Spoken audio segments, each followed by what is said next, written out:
नमस्कार, जय हिंद, वंदे मातरम दोस्तों। स्वागत है आप सभी का हमारे यूट्यूब चैनल स्टडी पॉइंटर्स में।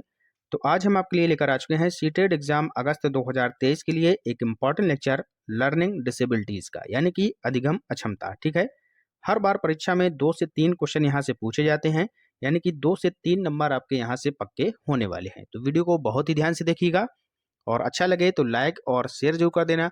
चैनल से पहली बार जुड़े हैं तो चैनल को सब्सक्राइब कर लीजिएगा, बेल आइकॉन को प्रेस कर लीजिएगा, जिससे कि आने वाली वीडियो का नोटिफिकेशन आपको समय से मिल सके। ठीक है, और एक महत्वपूर्ण सूचना हम आपको और दे दें, बहुत ही जल्द हम जो है आपके लिए यहाँ पर मैराथन क्लास लेकर आने वाले हैं, तो उनको भी देखना ना भूलिएगा। ठीक है, तो सबसे पहले यहाँ पर हम बच्चों बात करेंगे डिसलेक्सिया के बारे में। डिसलेक्सिया क्या होता है?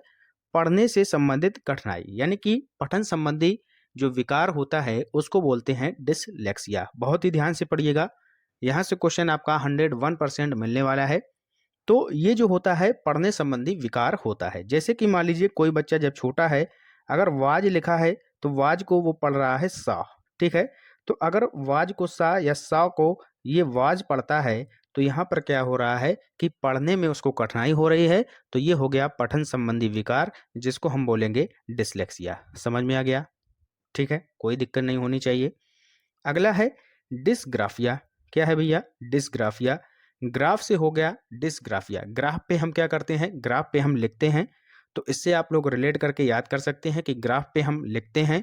ठीक है, तो ये होता है लेखन संबंधी विकार, यानी कि लिखने में अगर हमें कठिनाई हो रही है, इसमें हम क्या करेंगे? डिसग्राफिया आपका राइट आंसर हो जाएगा। ठीक है, तो ग्राफ से आप लोग रिलेट कर लीजिएगा। ग्राफ में हम लिखते हैं तो ये हो जाएगा लेखन संबंधी विकार। जैसे मान लीजिए कि हमने लिखा सा, ठीक है, और बच्चा वहां पर उसको जो है वाज लिख रहा है। ठीक है, तो उसको लेखन संबंधी यहाँ पर विकार हो जाएगा, तो ये हो जाएगा आपका डिसग्राफिया। अगर वाज को सा पढ़ रहा है तो ये पठन संबंधी विकार है, अगर लिख रहा है तो ये लेखन संबंधी विकार हो जाएगा। ठीक है, समझ में आ गया? दोनों आपको याद रखने हैं। चलते हैं आगे। नेक्स्ट है, बहुत ही सिंपल है, डिसकैलकुलिया। तो डिसकैलकुलिया क्या है? तो यहाँ पर देखिए साउंड किसका आ रहा है? कैलकुलिया। कैलकुलिया को रिलेट करिएगा कैलकुलेटर से। किससे? कैलकुलेटर। आप यहाँ पर देख सकते हैं ये है कैलकुलेटर। तो जो गणितीय गणना से संबंधित कठिनाई है, ये आती है डिसकैलकुलिया के अंतर्गत। ठीक है, यानी कि गणना करने में अगर कठिनाई बच्चे को आ रही है तो वो कहलाता है डिसकैलकुलिया। ठीक है, याद हो गया? कैलकुलिया को रिलेट कर दीजिएगा कैलकुलेटर से, तो ये हो जाएगा डिसकैलकुलिया। क्लियर? आगे चलते हैं। आगे लिखा है डिसमोर्फिया। क्या लिखा है? डिसमोर्फिया। तो डिसमोर्फिया में देखिए ये मोर का साउंड आ रहा है, मोर का साउंड आ रहा है। ठीक है, तो यहाँ पर क्या होता है कि भ्रम वाली स्थिति होती है। बच्चा जब छोटा होता है, जब सीखता है, पढ़ता है, तो उसमें एक भ्रम वाली स्थिति पैदा हो जाती है। जब वह मोर को देखता है, ठीक है, और मुर्गी को देखता है, तो वह ये समझ नहीं पाता है कि कौन यहाँ पर मोर है और कौन यहाँ पर मुर्गी है। ठीक है, तो इनमें जो है, इन दोनों में, मोर और मुर्गी में, उसको भ्रम हो जाता है। तो इस तरीके से आप रिलेट करके याद कर सकते हैं डिसमोर्फिया, यानी कि भ्रम वाली स्थिति। क्लियर है? याद हो गया? तो ये हो गया आपका डिसमोर्फिया। चलते हैं आगे। अगला है, अगला क्या दिया है? डिस्फेजिया। क्या दिया है भैया? डिस्फेजिया, यानी कि बोलने से संबंधित विकार। इसको हम भाषा संबंधी विकार भी बोलते हैं। क्या बोलते हैं? भाषा संबंधी विकार भी इसको बोला जाता है। यानी कि बोलने में अगर कठिनाई आ रही है, बच्चा यहाँ पर बोलने में कठिनाई यहाँ पर महसूस कर रहा है, तो ये हो जाएगा डिस्फेजिया। इसी को हम भाषा संबंधी विकार भी बोलते हैं। तो ये हो जाएगा आपका डिस्फेजिया। ये भी इंपॉर्टेंट है आपके लिए। और ये जितने भी हम लाए हैं सारे के सारे इंपॉर्टेंट हैं और लगभग लगभग सीटेट के हर एग्जाम में पूछे गए हैं। ठीक है, ज़्यादा यहाँ पर डिटेल में हम नहीं आपको कराने वाले हैं, सिर्फ वही लाए हैं जो क्वेश्चन आपके पूछे गए हैं। अगला है डिस्प्रेक्सिया। क्या है भैया? डिस्प्रेक्सिया। इसमें क्या होता है? शारीरिक कौशल संबंधी विकार, यानी कि जो शारीरिक कौशल है बच्चे का, उसमें अगर विकार उत्पन्न हो रहा है, तो ये हो जाएगा आपका डिस्प्रेक्सिया। ठीक है, याद रखिएगा क्या हो जाएगा? डिस्प्रेक्सिया। यहाँ पर एक कोई बच्चा है, मान लीजिएगा कि ये वह जो है बॉल से खेल रहा है और बॉल को अगर पकड़ रहा है, मान लीजिए वो पैर यहाँ पर मार रहा है, तो उसका जो पैर है वो कभी कभी बॉल के ऊपर से खाली निकल जा रहा है। ठीक है, यानी कि बॉल पर हिट नहीं हो रहा है। तो यहाँ पर क्या होगा कि उसको डिस्प्रेक्सिया है, यानी कि शारीरिक जो कौशल है वो उसका यहाँ पर सही से, जो उसके पैर हैं वह काम नहीं कर रहे हैं। तो ये हो जाएगा आपका डिस्प्रेक्सिया। क्लियर है? आगे चलते हैं। अब आता है आपका डिस्थीमिया, ये भी काफ़ी पूछा जाता है। डिस्थीमिया क्या होता है? तनाव संबंधी विकार। क्या होता है भैया? तनाव संबंधी विकार। तनाव आप जानते हैं, टेंशन। मान लीजिए कि आप जैसे सीटेट का एग्ज़ाम दे रहे हैं, आपका 1 से 2 बार में क्लियर नहीं हो पाया है एग्ज़ाम, तो आप टेंशन में आ जाते हैं। तो यही जो है तनाव संबंधी जो विकार होता है, इसको हम बोलते हैं डिस्थीमिया। क्लियर है? तो ये सारे आपके विकार थे जो कि इम्पोर्टेंट थे। अब चलते हैं क्वेश्चंस की ओर। पहला क्वेश्चन आपके सामने यहाँ पर दिया गया है कि राहुल को संख्याओं और परिकलन में समस्या हो रही है, तो उसमें किस प्रकार की असमर्थता हो सकती है? बताइएगा। राहुल को क्या हो रहा है? संख्याओं और परिकलन में यहाँ पर समस्या हो रही है, तो उसमें कौन सा विकार है? क्या हो जाएगा? डिस्ग्राफिया होगा, डिसकैलकुलिया होगा, डिसलेक्सिया होगा या फिर डिस्मोर्फिया होगा। तो यहाँ पर संख्या और परिकलन की बात की जा रही है, यानी कि गणितीय संबंधी विकार है, तो ये हो जाएगा डिसकैलकुलिया। ऑप्शन नंबर बी हमारा यहाँ पर राइट आंसर हो जाएगा। क्लियर है? बहुत ही सिंपल है, सभी को आ गया होगा। चलते हैं आगे, नेक्स्ट क्वेश्चन बताइएगा। अगला क्वेश्चन लिखा है कि एक बच्ची जो डैश से ग्रस्त है वह वाज को सा पढ़ती है। ठीक है, वाज को सा पढ़ती है, यानी कि पढ़ना यहाँ पर बताया गया है, यानी कि पठन संबंधी विकार है। और हमने आपको बताया था कि अगर पढ़ने में कठिनाई हो रही है तो वहां पर आपका आंसर हो जाएगा डिसलेक्सिया। ऑप्शन नंबर सी आपका करेक्ट आंसर हो जाएगा।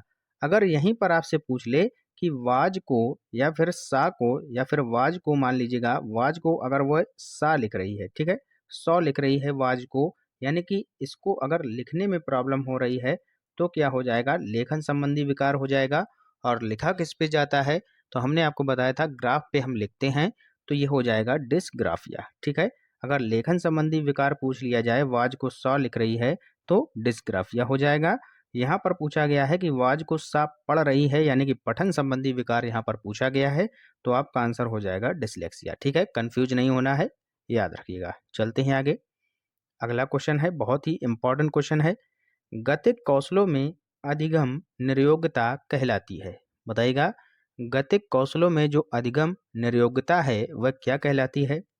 गतिक कौशल क्या होता है? ये होता है आपका सारे जो है शरीर से संबंधित, यानी कि जो गतिविधियां हैं, बच्चा दौड़ने में कठिनाई महसूस कर रहा है, ठीक है, बोलने में कठिनाई महसूस कर रहा है, तो इस तरीके से जो गतिक कौशल आते हैं आपके, ये आते हैं आपके डिस्प्रेक्सिया के अंतर्गत। तो ऑप्शन नंबर ए डिस्प्रेक्सिया यहाँ पर आपका राइट आंसर हो जाएगा। क्लियर है? चलते हैं आगे, नेक्स्ट क्वेश्चन। अधिगम निर्योग्यता यानी कि लर्निंग डिसेबिलिटी जो है वह है, तो क्या है? यह कार्य करने में हानि पहुंचाती है, एक अचर अवस्था है, या फिर एक चर व्यवस्था है। ठीक है, यह सुधार योग्य नहीं होती। तो आपको यहाँ पर बताना है कि जो अधिगम निर्योग्यता है, जो लर्निंग डिसेबिलिटी है, वह क्या है? तो लर्निंग डिसेबिलिटी जो होती है वह चर अवस्था होती है। चर का मतलब क्या होता है कि इसमें आगे चल के सुधार किया जा सकता है। ठीक है, यहाँ पर क्या दिया गया है कि सुधार योग्य नहीं होती है, तो ये गलत हो जाएगा। कार्य करने में हानि पहुंचाती है, ये भी गलत हो जाएगा।